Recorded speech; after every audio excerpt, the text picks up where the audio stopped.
Tahun 135 Masehi. Ya, jangan tanggung-tanggung deh kalau mau tuh 135 Masehi. Gimana kalau 1978 sebelum Masehi? Hah?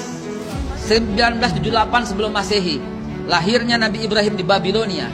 Yang kemudian Abraham kalau kata orang Kristen, ya Avram kalau kata orang Ibrani, Ibrahim kalau kata orang kita adalah orang yang sama. Kemudian dia pindah dari Irak, tanah orang Arab, kemudian pindah kemana? Ke Hebron.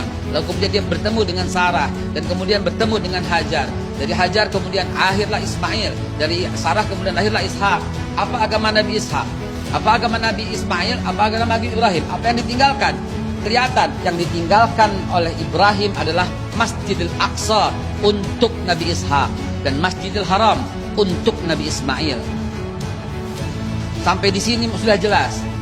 Kemana Kristen? Belum ada mbak. 325 Masehi ntar pak. Dengan Konstantinus nanti di Konsili Nisea. Yahudi udah ada? Belum ada mbak. 930 when King Solomon died, divided kingdom of Israel. Baru pecah dua kerajaan Israel ketika Nabi Sulaiman wafat. Kalau mau cerita jangan tanggung-tanggung. Sejak awal manusia aja saya bisa ceritain sekarang.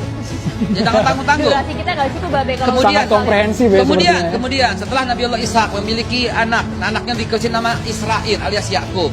Israel, Isra, perjalanan, Il, Tuhan. Ishakil namanya Ishakil. Ishak menggembirakan, Il, Tuhan. Tuhan menggembirakan aku. Ismail namanya Tuhan mendengarkan aku. Isma mendengar, Il, Tuhan. Oke, itu bahasa Ibrani semua, tapi tolong perhatikan. Apa agama Nabi Yakub? Yakub punya 12 anak, Rubain, Simon, Levi, Yahuda, Isakar, Zebulun, Gad, Akhir, dan Naftali, Yusuf, dan Benyamin. Anak keempat ini yang menjadi masalah nanti di kemudian hari. Mereka masih beragama Islam, belum ada agama Yahudi. Dan mereka semua Bani Israel. Bani Israel adalah Muslim. Kemudian Nabi Yusuf kemudian pindah ke Mesir. Dan kemudian dilanjutkan oleh Nabi Musa. Mungkin disebut oleh Moses. Dilanjutkan Nabi Joshua atau Nabi Yusha bin Nun. Kemudian Yusha bin Nun berhasil masuk kembali. Itu Israel masih benar.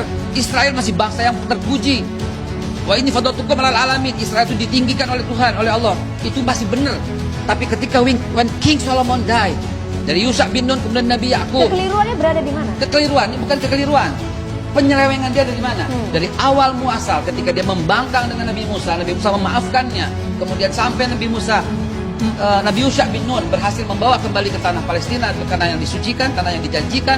Kemudian ketika Nabi Sulaiman wafat, baru divided kingdom of Israel. Baru pecah dua, satu Yudea, kemudian satu Israel masih Islam. Kenapa masih Islam? Karena sampai Nabi Isa alaihissalam masih memegang agama Islam. Sedangkan Yudea membunuh para nabi. Yahudi membunuh para nabi. Nabi Sam'un, Nabi Samuel, Nabi Zakaria, Nabi Yahya, semua dibunuh.